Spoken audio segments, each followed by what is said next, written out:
right, good people, what is going on? Welcome back. Welcome back to the table. Man, it is an honor and a blessing to be back with all these beautiful people in our lives. I'd be remiss not to even talk about our partners in crime. I always have to start ladies first with, Miss Melissa Bartlett, aka Pitbull in the dress. Hello, family. How are you guys? I am just chilling and feeling good. I got the chance to take a small vacation back home to Pittsburgh, and hello to my PA people. Came back to the North Cackalack feeling nice and breezy. So, hello, family. Hello to my brothers. Miss you guys still. I know we get to see each other like this, but I miss lunch and chilling out and hanging out with you guys. So, I'm super, super pumped tonight for the show. I'm going to try not to be too much of a fan. I'm not going to try not to revert back to the 90s and being in high school and drooling. I'm not going to do it. I'm not going to do it. I'm not going to do it. I'm not going to do it. So I'm gonna throw it over to my man A Money. Hey, it's good to be back with y'all, fam. I'm ready and digging this interview. Been a long time in the making. Yes. Yes, indeed. Well, wait a minute. Why do they call him A Money, Pitbull? Call him A Money because he get the facts and you can what? Bank Bank on on. them. Yes, Yes. indeed. Y'all Yes, indeed. silly. Y'all silly. And the man that makes this thing go, Mr. Urban Times, the man that stirs the drink. Always shaking but not stirred. Yes, indeed. Man, this is a blessing because we get to sit down with a legend, a pioneer. I'm not even gonna say anything because A Money, you were the one who helped orchestrate this blessing. So I'm gonna let you go ahead and do your due diligence, as Mama would say. Well, first, let me give thanks to his manager, Greg Silver, now introducing one part of the Grammy award winning group Full Force: singer, songwriter, actor, producer, the man, the myth, the legend, Mr. Paul Anthony. Yeah, Yeah, I'm talking about. that's, Yeah, that's, yeah. that's, I'm taking this brother everywhere I go. What's going on, family? What's going on? It's a pleasure and an honor to be here. I love engaging. It's wonderful. How y'all doing? Man. Doing well, doing Good. well. Yes, indeed. This is amazing right here, man. Oh man, if you only knew the music that you guys made. Yeah, Yes. yeah, man. House. I mean, house party became what? I mean, the word house party. I mean, that's like Webster Dictionary. Like that's personified. When you hear that word, Yeah, the first thing you think about is these brothers right here. Will. Absolutely. Absolutely. That's right. man. I'm telling you, Absolutely. we're just over blessed to be a part of that, man. I remember it like it was yesterday. I was writing. I forgot who I was writing. I think I was writing for Howard Hewitt, and I got a phone call from this brother. He said, "Hey, listen, my name is Reggie Hutland. I went to Howard University, and I got this script, and I think I might do something." And I told a friend of mine that in the script I had the bullies were muscle bound Jerry curl guys like Full Force. And he said, "Well, wait a minute. I mean, I work with Full Force. I can get them." He said, "Really?" He said, "Yeah." So he gave me a call, and so I would like to know if you want to take a listen. I really appreciate it. If you just read it, tell me what you think. I'm like, "Yeah, we're always open minded." I said, "Yeah, man, send it over. Let me read it." And I read it, and I was like, "Okay, this got some sauce to it." And I sent it to Lou because my brother Lou, has been doing ever since we were kids with little like kind of projectors and stuff like that. And Mhm. after that, we just switched. Lou switched up parts. Lou said, "I'm gonna be Pee Wee. I'm gonna talk like this throughout the whole movie." And I was always, I mean, Full Force. I've always been the chicken sport, so it was natural that I'd be the mean guy. My brother B, both him and I ushered in fitness and bodybuilding. So it was, but during the filming, there's that moment where you knew you was doing something Love Electric. You can tell that it was magical. We were always tight, Kid, Play, Martin, Tisha, AJ, Groove, Chill. To this very day, everybody's cool. So it was a magical note. We didn't know it would be history making, but we knew it would be somewhat successful. So I'm blessed. Cool. That Cool. was one of Absolutely. my questions for you because the movie's so much fun, and I got an opportunity to watch it with my kids, and they are sitting down, they're laughing, they're enjoying it, and they're looking at the clothes, and oh, we wear that now, and it's just amazing. So, how does it feel for those family? Do you realize it's been 30 years? 30 years since Mm. House Party came out. It would debut March 9th, 1990. 30 years. So, Paul Anthony, how do you feel knowing that this movie, how it felt so magical for you doing it and filming it, and it has the same electricity now these days? Mm-hmm. Mm-hmm. I just feel that, personally, me, I just feel that if you speak strongly and loudly enough, he will hear you. And ever since we were shopping groups, before we even wrote Roxanne, Roxanne, my goal has always been to live forever. That's just been my goal. And it's by what you do and what you leave off. So this movie has allowed us to live on, to know that, some people's children's children will see it long after we're gone. I mean, we can't go anywhere. I mean, I must have seen at least 60 or 70 different young couples get married to it and do dance in my type of hype at their Yeah. wedding, and they were not even born when we created this thing. And it's amazing. You think of that from birth to now. I mean, 27-year-olds, 28-year-olds, and the span. I mean, I'm stopped by 17-year-olds. I'm stopped by 70-year-olds. You know what I'm saying? So the fact that it transcended, and just like what you just said, you watch it with your kids. Now, mind you, we cussing all in the movie, you know what I mean? But when parents watch with their kids, it's like, okay, you know not to say that, you know. No, don't do as I don't do it. You know what I mean? So that's when you got something magical. And Reggie and Warrington Hutland, particularly Reggie, he knew he wanted to hit the family. So be a part of that to this day. Anywhere we go, people are quoting every line we said. And the beautiful thing about it is, we wrote all our own lines. Every morning we met with the Hutlands and we changed up everything. I smell. We've been saying that for years, and Lou, and I'm gonna kick your freaking ass. And I mean, we just changed up everything. So it's great. Yeah, that was gonna be one of my questions too. 'Cause it looked like a lot of that y'all kind of maybe ad libbed a little Mm-hmm. bit. Yeah. Every morning we meet with them before shooting because they knew we was changing up something. And we said, here's what we're gonna do. I said, I think that morning I was at the gym. I made up. You run around town like a sucker in heat. Me and my boys can't be beat, no matter where you. We just, but it was flowing. It was natural. But I'm gonna tell you something that people don't know.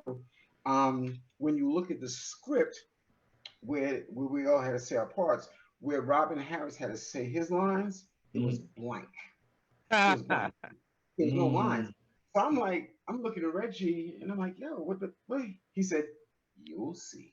He said, Robin just winged everything, and Martin was on the come up. My little brother Martin, man, he was on the set just waiting for his opportunity, man. It's crazy because I remember, I forgot what he was driving at that time. Might have been a Honda Accord, I don't know.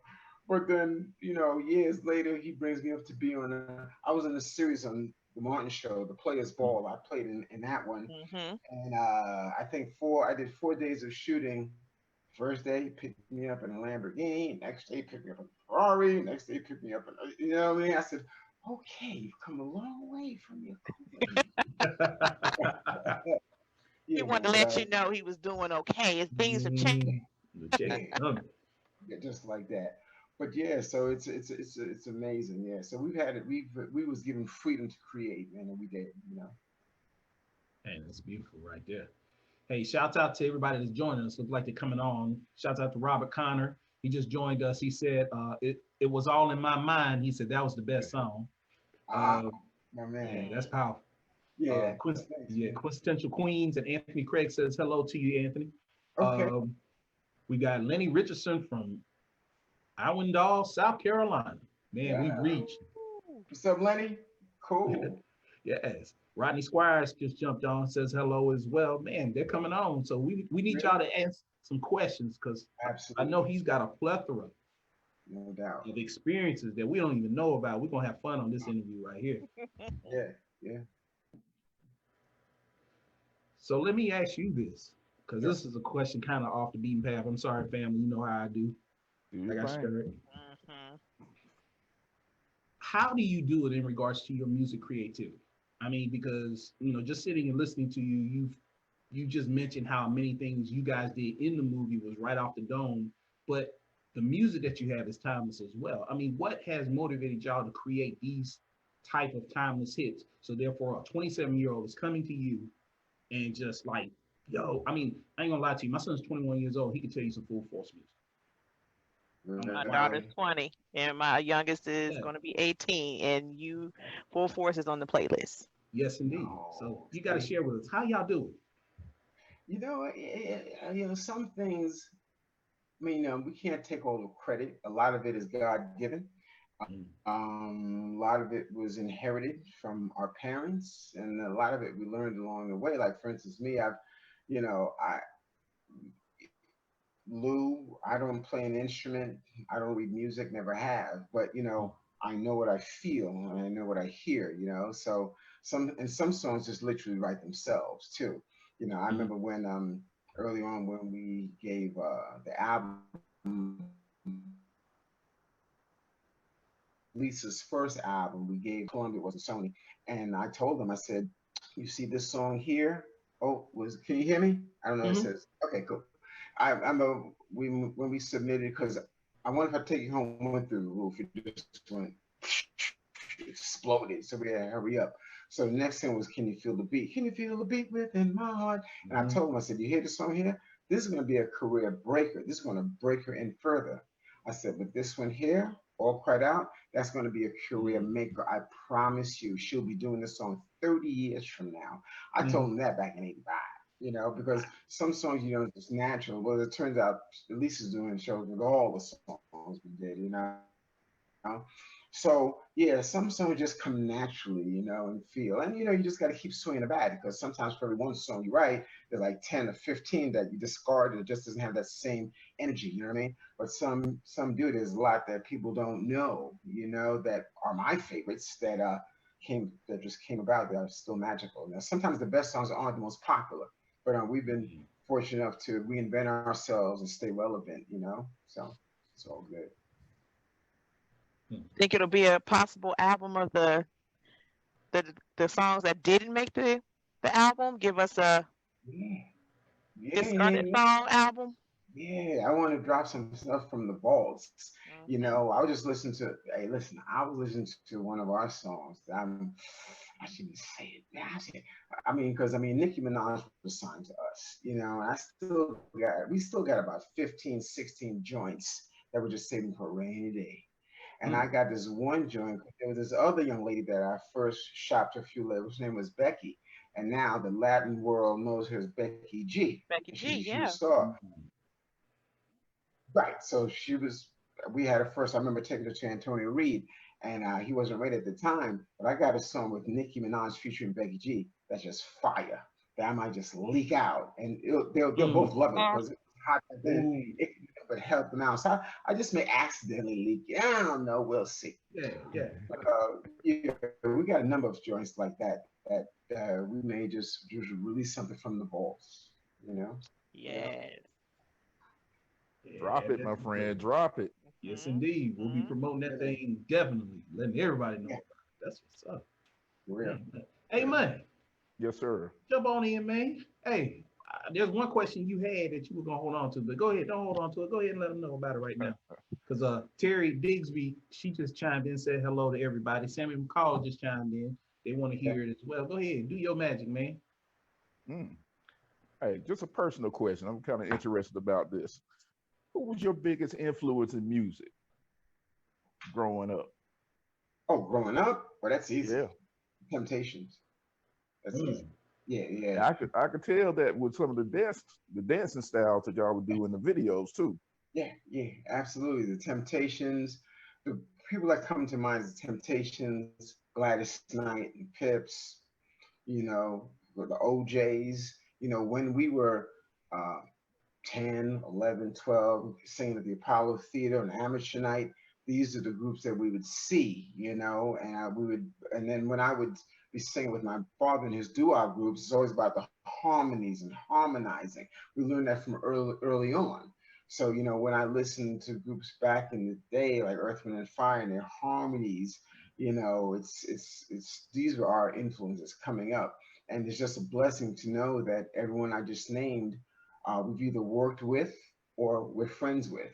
You know what I mean? So, yeah, it's a special feeling. But those are definitely some of our influences, for sure, no question. Lou will say the Temptations.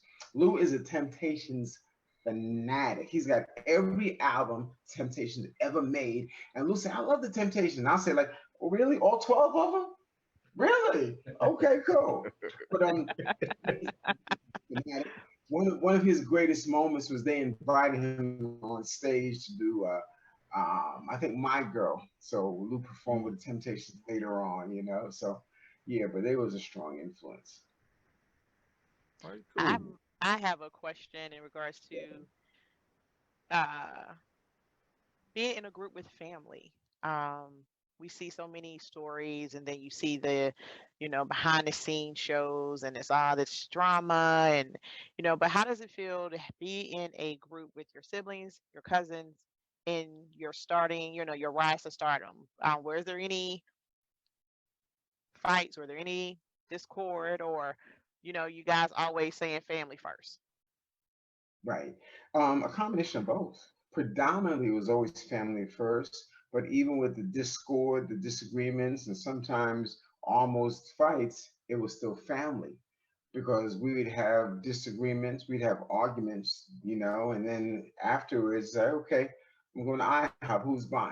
You know what I mean? So when you have family, you learn to cut through the stuff, you know, and my brother's bow-legged gonna be fine. You know, we're still together, you know, and our cousins there in Florida, you know, but I mean, we're still doing things. We do more of shows, the Full Force Brother, because everybody's always calling for those guys in house party.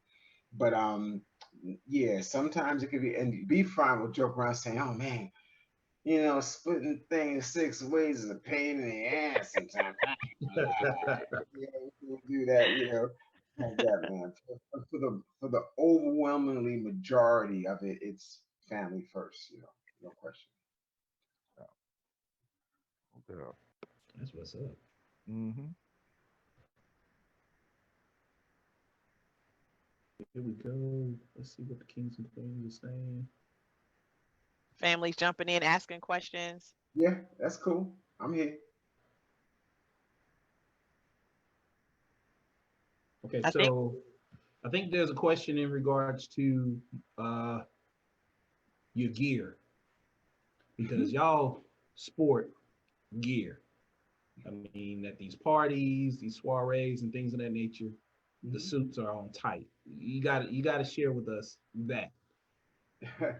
Well, you know, clothing style, that's always been a thing of mine as Mhm. well.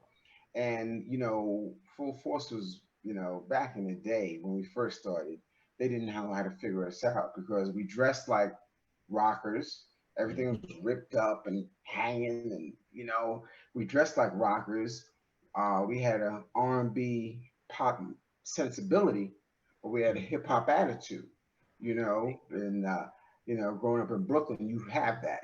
So we had a combination of all the things. So we dressed very, very differently. But then I've always been a fashion guy. That's always been my thing. When we Mhm. started early, I would get outfits for the whole group. Everybody would wear something that I would get together because that was just my thing.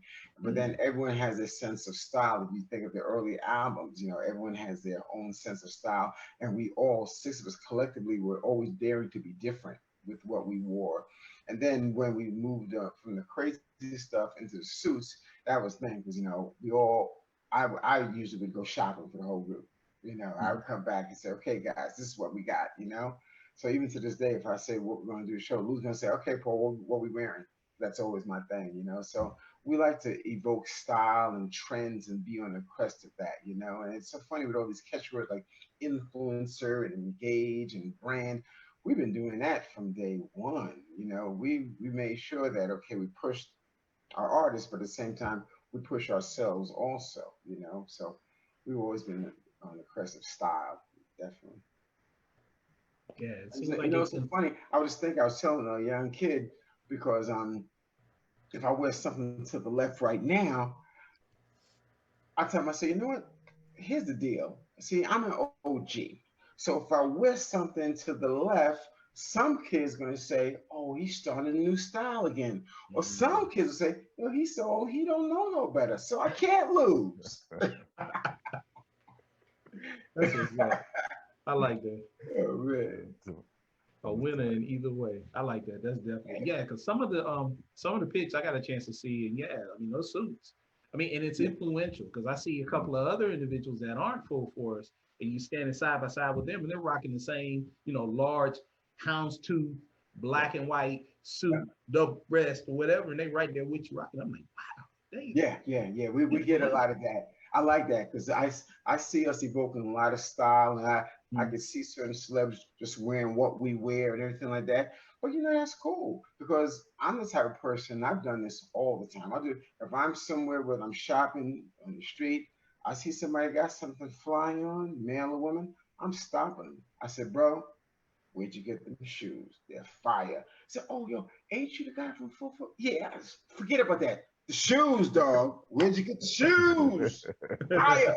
So I love giving it up, man. I don't care. If I see something, I'm gonna ask you, where'd you get them, man? I want to get some. I'm gonna wear those same things. Okay, cool. Thank you. Yeah, we just keep it moving. That's what we got to do.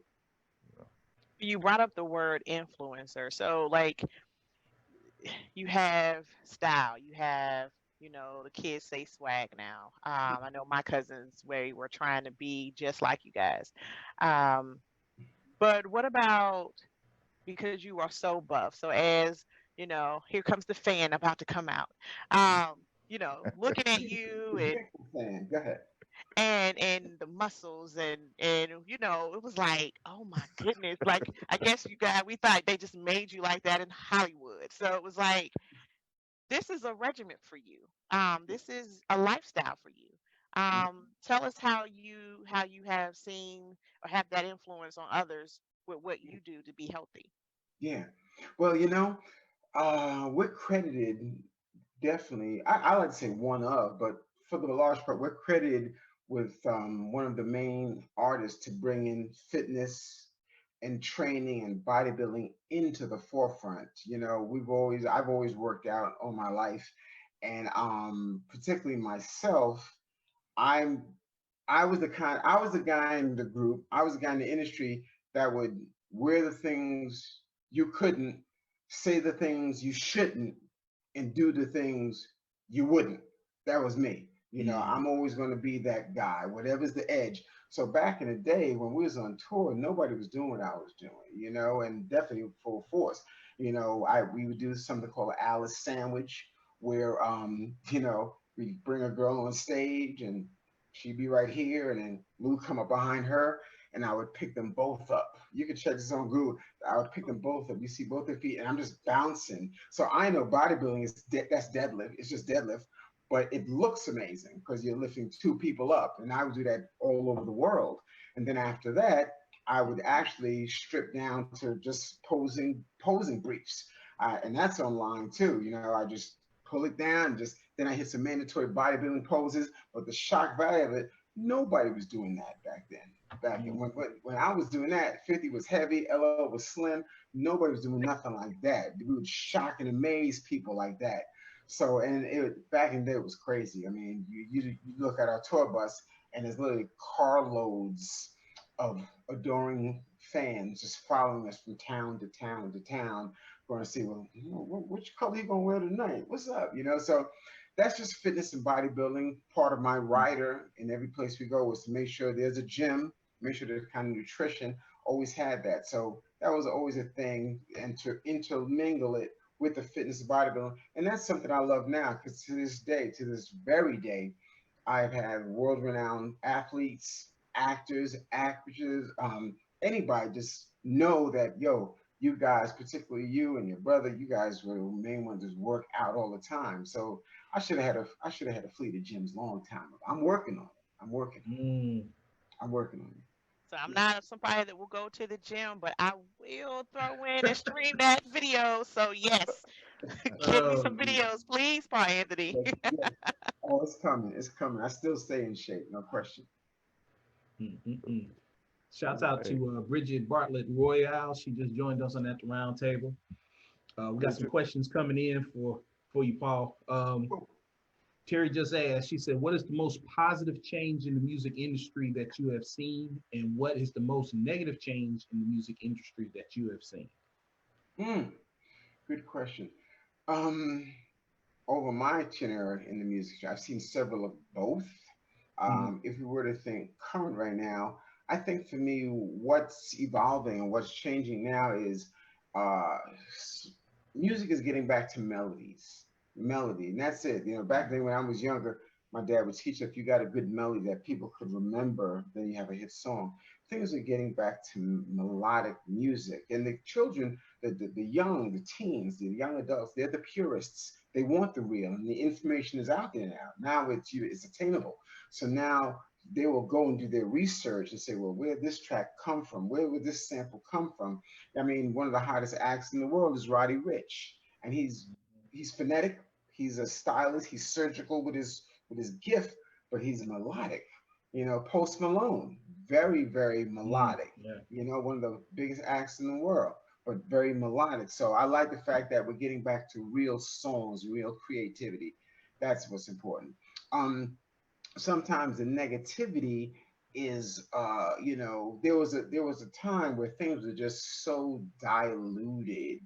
I mean, you get a Fruity Loops program and a drum machine and boom, I'm a producer. No, you know, got to put the work in. So when it happens, it gets diluted and everything, and now everybody just not taking the time to work at a craft. And in a business, as a businessman, I go with the flow because I know whether it's mumble rap or whatever, I can appreciate it. But when things get too diluted, nobody's taking the time. One of the things that I think is a negative, but it's a necessary, is now sometimes an executive won't trust his ears. You know, I know numbers don't lie, of course, and everybody's kind of afraid to lose their job. So, like, what does the number say? We'll check the spot. Now I'm like, you know what? Damn that. Listen, you know it's a hit. Go with your gut. You know, why do I gotta spend the money to get it? You got more money than me. You do it. You know, it's a hit. Let's go. You know what I mean? So it's a shame that we can't trust our gut and our sense of creativity. And I'm talking about some of the guys that created wonderful music, but you're like, well, and I get it. You know, everyone's got that Shark Tank mentality. Put the work in, and you know, you build ground up. I'll take it from here. It's just that it's a shame that with some that have made their bones on finding a star or finding a hit music, you want to wait on that. You know, when, not if, because I always speak to the affirmative, when I become an executive, I'm going to rely on that. I'm going to say, you know what? I know what this is. I know it's a hit. I don't need the numbers. I'll create the numbers. Let's go. You know, I'm going to get back to that. So. Hmm. Bridget, good question. That was a very good question. We got another one that just popped up. Bridget just said, 90s pop music is so in right now, especially for TV and film. Yep. Would they ever do a house party reboot? Well, it's funny you said that because listen, a couple of years ago, my man LeBron bought the rights to do a house party reboot. Whoa. Yeah. So I think Lou spoke to Maverick, whatever. I think LeBron locked down the rights to do a house party reboot because I know he's lived on the movie ever since he was a kid. I mean, you remember one of his older commercials, he's doing the kick step. So I understand he did that, and I think at some point in time we'll get a phone call. When we do our documentary, it's pretty much going to be a reboot because we'll touch on a lot of things that people don't know of us, but we're going to have some of that in there. So I think when the basketball season gets underway, and I think he's finished Space Jam, I think he's going to get to that. So we'll see. There's a few things coming out, man. So I'm glad.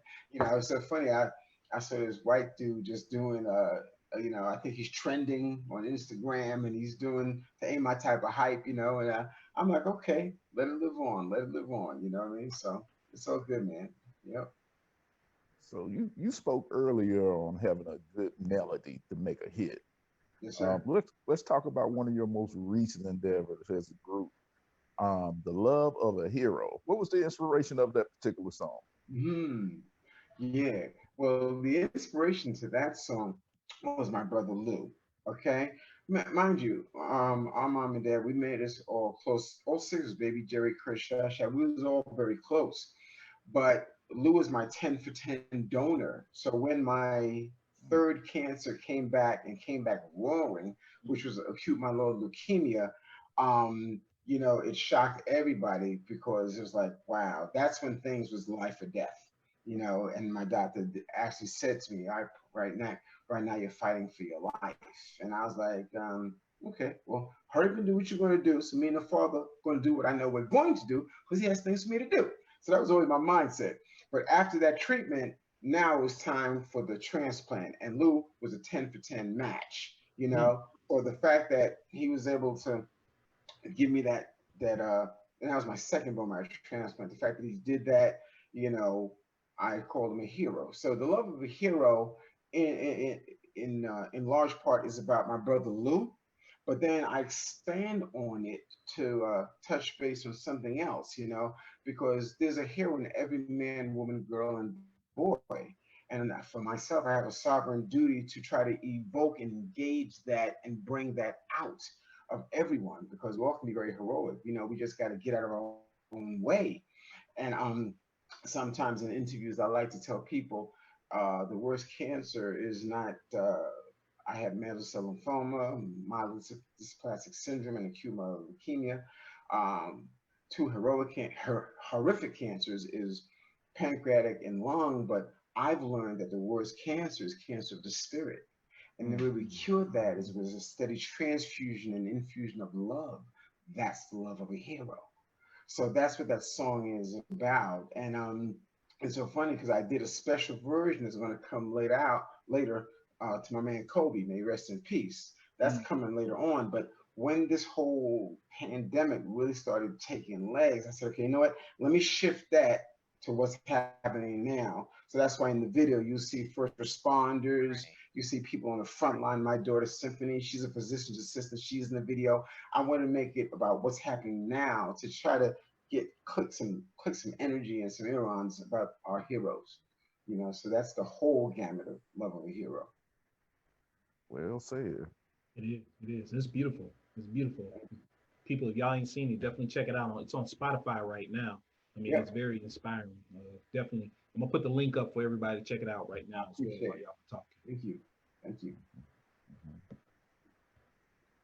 All right, So Pitbull. I know you got some more. What is it I see, called? Fandom. I I know see you're it. on there I looking see for it Come a up on, there. video. I please. see it. You got an interview to do. Come Come on, on. please. Well, I just wanted to. I read about speaking about the cancer. I read your story and I watched a few interviews, and I think I lost my mother to cancer, to colon cancer. I'm sorry. And so one thing that amazed me about that was that she was always so positive.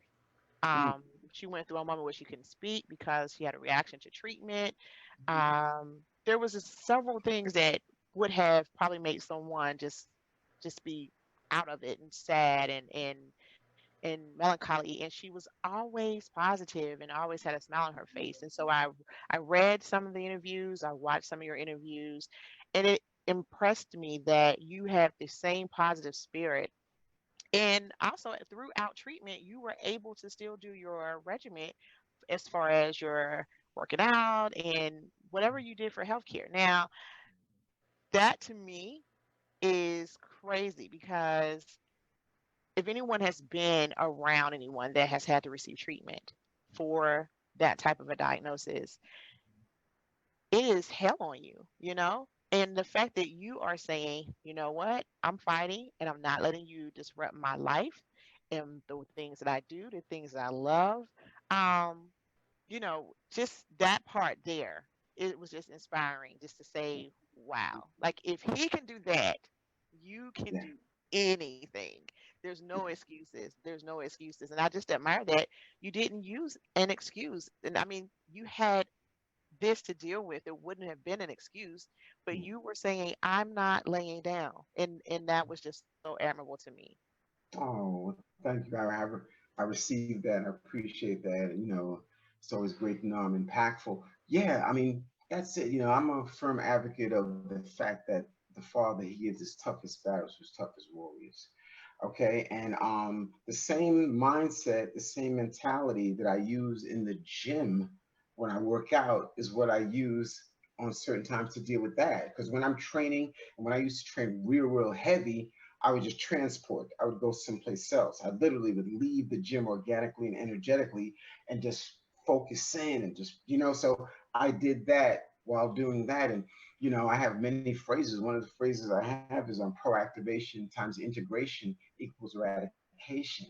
In other words, we have to have a proactive mindset. We just can't wait for something to come. I've never been that, even when I was younger in the street, I ain't wait for it to come. If I know there's a problem, I'm going to go to it. So I was like that. And then it's sometimes in life and in love, it's not this or that, it's this and that. You know what I mean? So when we're fighting an elusive enemy, we just can't come through the front door. We got to come through the skylight, the basement, this. That. So I use all kinds of things. I use acupuncture. I changed the way I eat. I changed the way I train. I changed the way some of the people I hung around because, you don't need that energy, and I was preparing for the chemo even more than the cancer. You understand? So there's a lot of things that you can do. There's a lot of tools that are to our availability that we can use, but it's got to be that mindset. My mindset will always been like, okay, you know what? When he brings me through this, I have things to do and I have a story to tell and everything. I was saying that when we was training. I'm in my room. I was telling my wife, make sure to get this picture. All right, hold on, because we're gonna need this 10 years from now.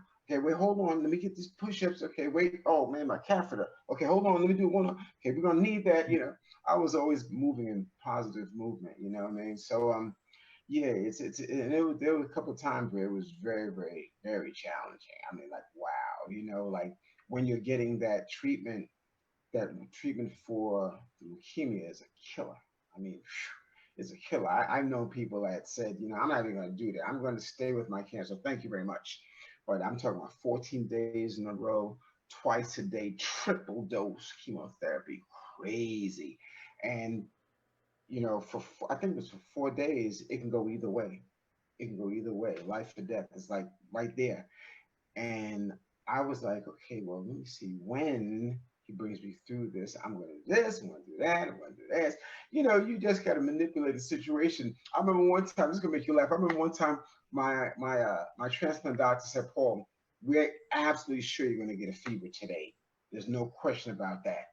So I said, okay, well, cool. I said, well, I got pictures of me ironing on my bed with my pick line. So I'm ironing my red sweats to my white and red. I said, well, I'm going to put on red. My fever's on her. Of course, doc, you know how this goes. And, stuff like that, man. I've always been that kind of person, So, yeah, but thank you, and I love that because I've had hundreds of thousands of people reach out to me, not just for cancer, but whatever their challenge is, to help them navigate that. And the moment it happened to me the other day, we're talking music, and the moment I share that, it allows someone to come out of the cancer closet or whatever it is and share that with me. That's the first step towards true inner enlightenment. And I'm like, okay, we'll get back to the music because now I'm engaged. Now you're allowing me to feed purpose. Let's deal with that, So yeah, and I'm not the only one. There's lots of cancer champions out here, It's just that, we just got to touch each other, But thank you so much. I appreciate that. You are welcome. And speaking of cancer champions, that's one of your charities, correct? For you have the Paul Anthony Foundation, and then you have the Paul Anthony Cancer Champions. You want to speak a little bit about those? Yeah. The Paul Anthony Cancer Champion Foundation.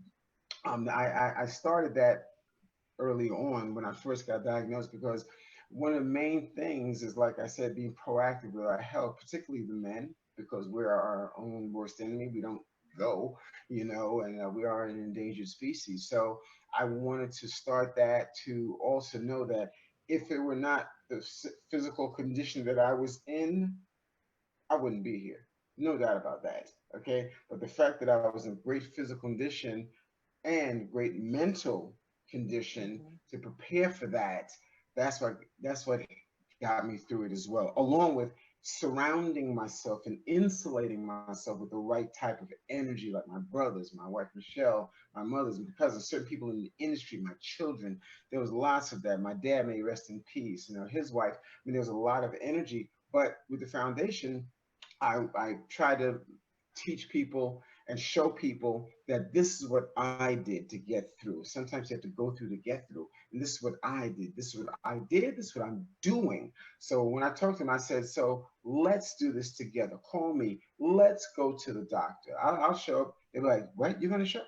I showed up to many homes unannounced, just out of clear blue, just boom, knock on the door. I'm here. Let's go, you know, and in doing that, it touches people. So with the Paul Anthony Foundation, it's about staying healthy, you know, nutrition, what you eat, how you breathe, how you rest, how you work out, all those things, because we all have cancer cells, you know. It's what we do that evokes them the wrong way or the right way also, you know what I mean? Keeps them in bay. And just not cancer, but other challenges. So that's what the foundation does. Staying fit, staying healthy, drinking the right water sometimes, eating, knowing when to put things away. We're going to have a cheat meal, stop that. And then being proactive with your health, not waiting, you know? So that's what the foundation do. And eventually one of my other goals is to build certain health and engagement clinics around the country. That's something I do. And I will call it Paul Anthony. Got to put that name out there. I mean, everybody knows it. So that's one of my plans. That's what's up. Well, we got more questions for you, brother. Shouts out to Jeremiah Holt up there in the Midwest, Northwest rather. He said, oh, hello, Hoggy. Mahogany Tabiti has just joined us as well. Jessica Taylor has just joined us. Okay, so Jeremiah asked, do you see a reemergence of the classic styles from earlier times and the reemergence of storytelling songwriters? Absolutely. No doubt about it. And that's what I tell kids, or not even kids, anybody I work with. I said, don't sing the song, become the song. And rappers, don't think about rapping, just have a conversation or tell a story.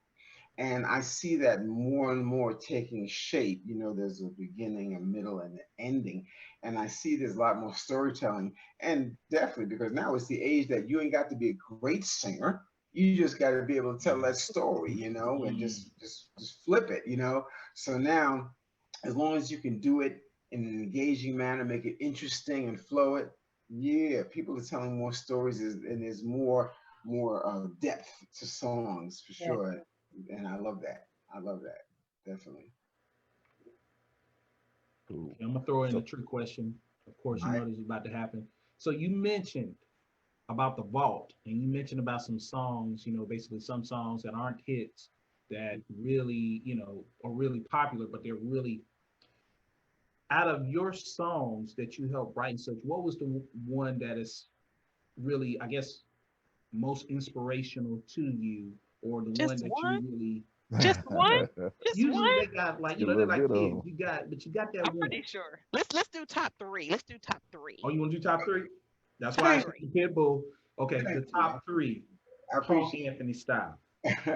Well, I think one of the, and mind you, with Full Force, you know, with us, we all write. Sometimes we write collectively, sometimes we write individually, but you'll see Full Force because we share everything. But if I have to think, let's say a song that I initiated in the writing, one song that comes to mind was on our last album. I wrote a song from These Lips to God's Ears, and it featured my brother Howard Hewitt, my sisters Shug Pepsi Riley, and Regina Bell. And that song, you know, it has a special meaning, you know, because I wrote that during my transition into being a cancer champion, you know, and that's a special song for me. Another one that hits me that I love because it was special, because there's a story behind every song, you know.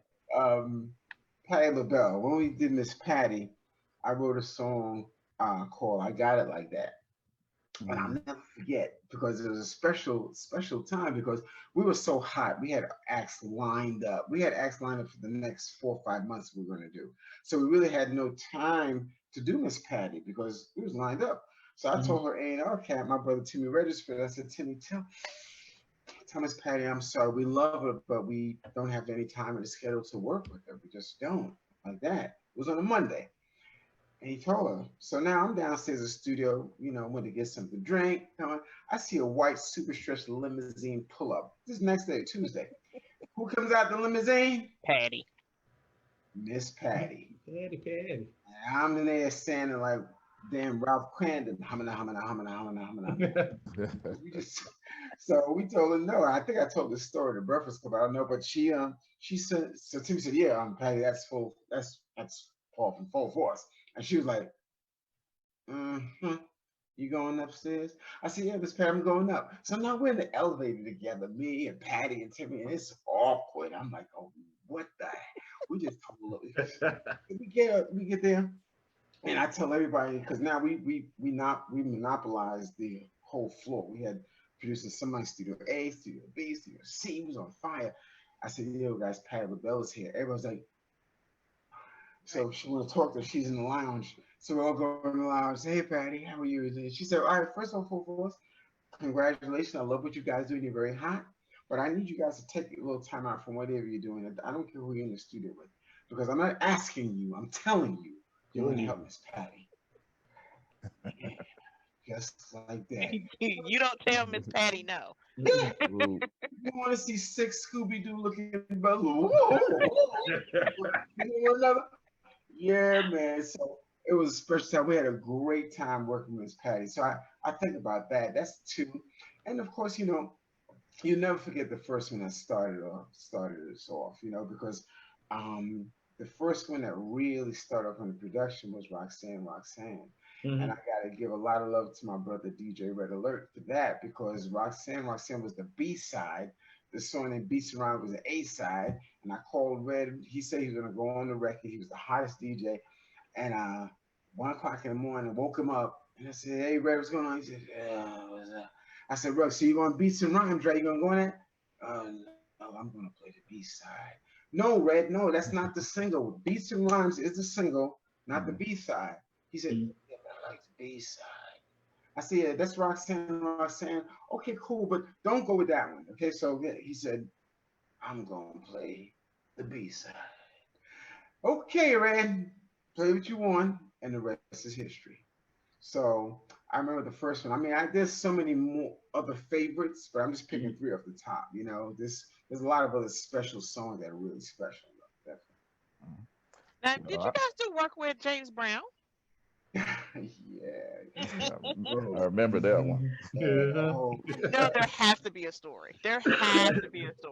No, that project, there's several stories, man. And that project was, not just a single, the whole project. I mean, first of all, we're blessed to be the only guys to produce and write an entire album for the Godfather of Soul. And it was surreal. It was surreal because when we'd be on tour, on many, many tours, that was my music. I got amped to James Brown when I'm getting dressed. I'm like, that's what got my blood going. I remember 13 years old, seeing him at the Apollo. I was like, wow, James Brown. So now to be able to work with him, it was just crazy, and it was taxing, after every session I had to woosop a half hour, like, whoa, because Mr. Brown, sometimes he's like on, sometimes he's like, I don't feel like it today. Sometimes you had to go with whatever Mr. Brown felt, man. But that was a serious, serious project, one I will never forget. I remember when there was record stores, there were Tower Records, and one time went in there and I saw a CD and the vinyl of James Brown's 50 greatest hits. And you see all his hits. And in the last one, you see Static 1 and 2. And I feel special because I initiated that song. So to be on that, man, that was special. Yeah, but that whole project was special. Yeah. We got stories in that one. Woo, I bet. Well, I would be remiss if I didn't get a chance to ask this question because my wife, she's gonna end up whipping my tail if I don't ask this question. So I just got through flashing this CD. Oh, yes, sir. And this CD has a lot of different collaborations with several well-known artists. 30. So, yes, literally. I'm talking about from Shirley Pepsi Rowley to Force MDs to Little G and Silk. I mean, a plethora of different artists. So Yeah. one of these songs on here that she loves to death is "I Feel Good, I Look Good, I'm God Good." Now she want to know what the inspiration was behind that particular one, because she said that she knows that it had to do something with that spiritually moved you. So what was the inspiration Absolutely. behind that one? Okay, cool. What's your wife's name? Tara. All right. Hey, Tara, what's up, sis? So She listen. gonna love that. Another fan. Yeah. So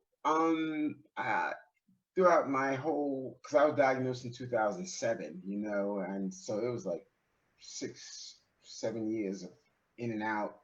It was crazy. So sometimes I forgot what year it was. People would come to see me and they would say, "Yo, Coleman, you look good. You really look good. To all that chemo and the treatment and the first bone marrow transplant, you look good." And I said, man, that's because I feel good. And I said, "Wow, you did?" I said, "As a matter of fact, I'm God good. To tell you the truth."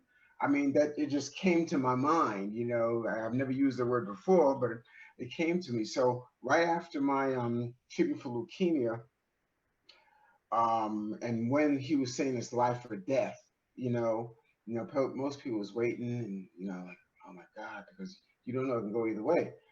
I went and got permission from the director of Memorial Sloan Kettering to bring my studio in my room. So I had my brother Sean, may he rest in peace. I had him bring a porter studio, and I'm recording in my room. You go to my, you're in my any of my page, you see me recording in my room right after the treatment. I don't think I had any eyebrows. You know what I mean? So I said, I got to put this song down right here, right now, because I always move through right now, God, right now. So my man brought the studio in.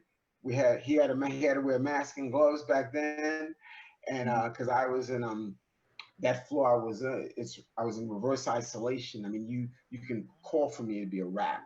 That's how low my immune system was. I had none, but I had to record my song, so I recorded it in my hospital room. I feel good, I look good, I'm God good, and that's why I started the song. Love's in need of love today for every man, woman, girl, and boy. You can look outside and find happiness. You got to look within to find joy, because anybody can find happiness, but joy is something else. That comes from within. Right now. You know what I mean? So yeah. So that's when that one came out, and I said, yeah, let's record this now, because when he brings me through this, we're gonna rock this. So that album is so special to me, man, because everybody on the album came out for the love, man. I mean, I got a song in there called "Do You Believe in Heaven," featuring my brother Amari Hardwick, my brother Big Daddy Kane, my brother Blair Underwood, my man Malcolm Jamal Warner, and then on that particular song, my sister Faith Evans and Sheila E. They got down that song with me. Most people came out for the love of me. You know what I mean? So I'm going to do something special with each and every person that came in that album. Trust me. I know that. But that's what inspired that song. Just going through the get through and knowing that you're feeling good, you're looking good, but if you know that he's with you, you can make it happen. Yeah. And it's not a bad song on that album at all. I'm talking about all of them are hits. Yeah. I'm not done with that. Yeah, I'm not done with that album. Yeah, he said we're not done. So. All right. Sound like you got a lot of stuff coming up. Yeah. I got some plans, man. I got some plans. Absolutely. So, right now I take this time to focus and, just get things in line. That's what this is about for me. Yeah. That's what's up. All right, so let me plug this real quick because we got another person that just joined on. Cool. Tabitha West, thank you for joining us on At the Round Table. Good job. You got to say something to her, man, because she said, "Oh, I just love him." She throwing hearts and everything on my phone. Really? Bruh. Tabitha West. Tabitha, what's going on, sis? What's going on, Queen? How are you? Thank you for the love. Hit me up on Instagram, The Real Paul Anthony. Make sure you send your name.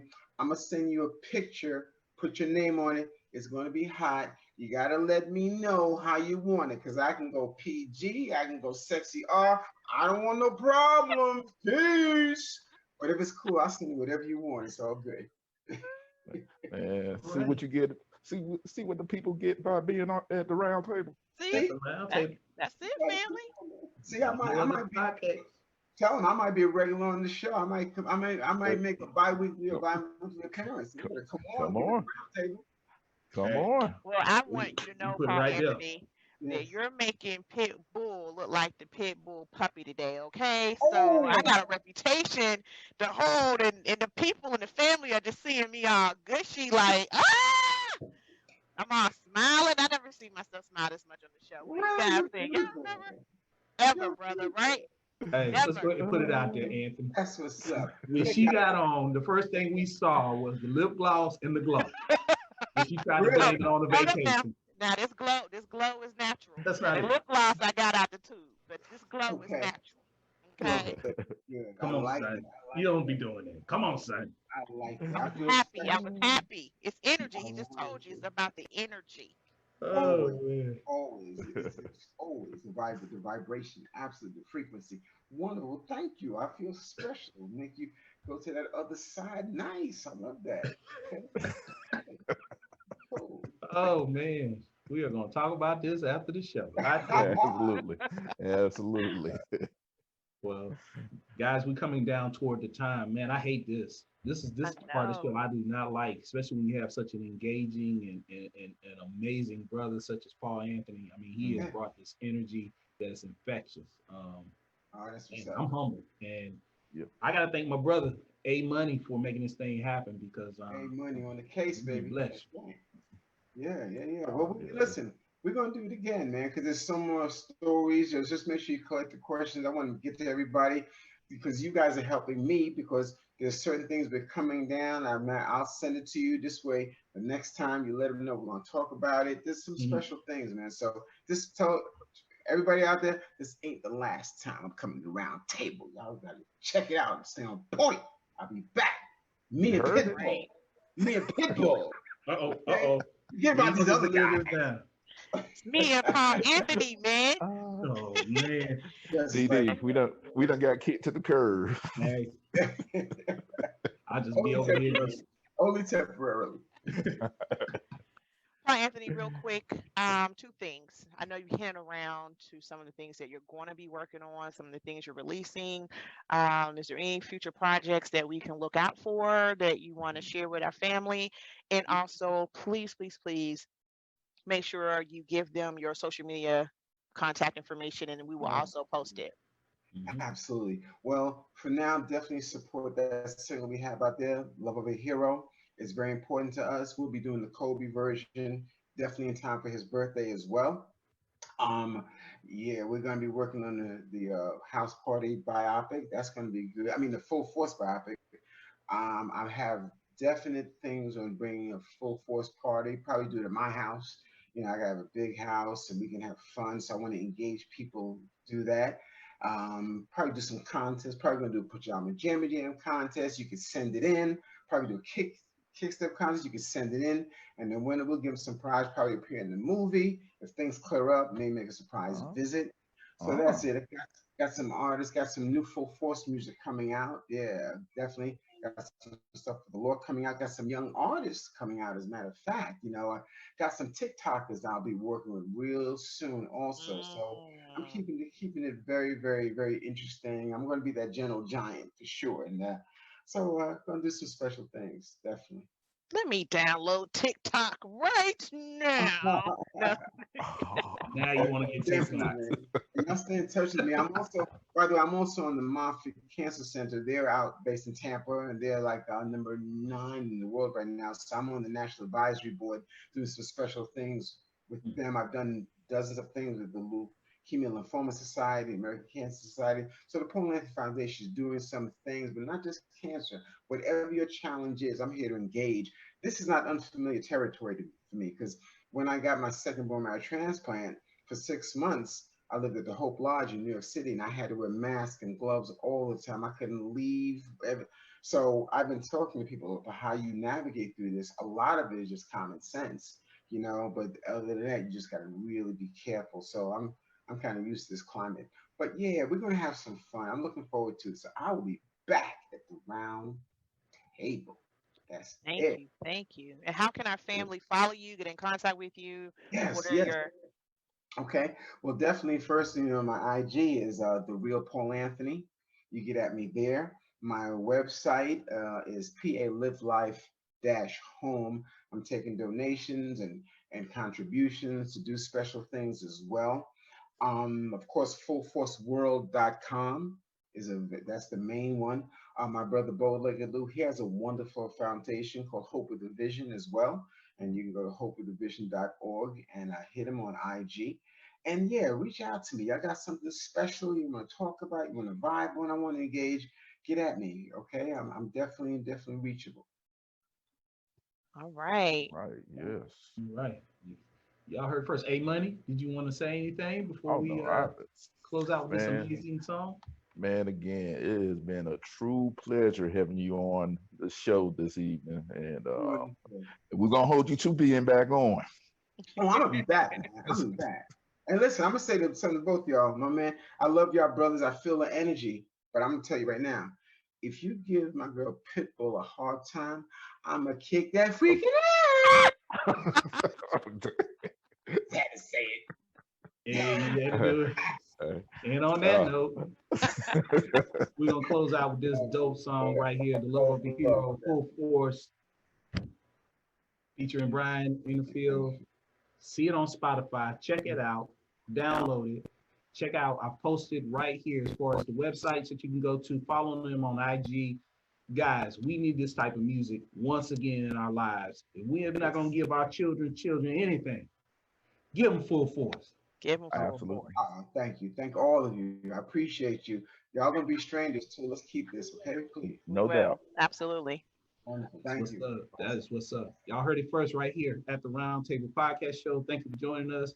And we'll do it again real soon. Same time, same place. Yeah, we will. Hey, y'all. I'm not just saying that to say that we are going to do it again. Have your questions ready.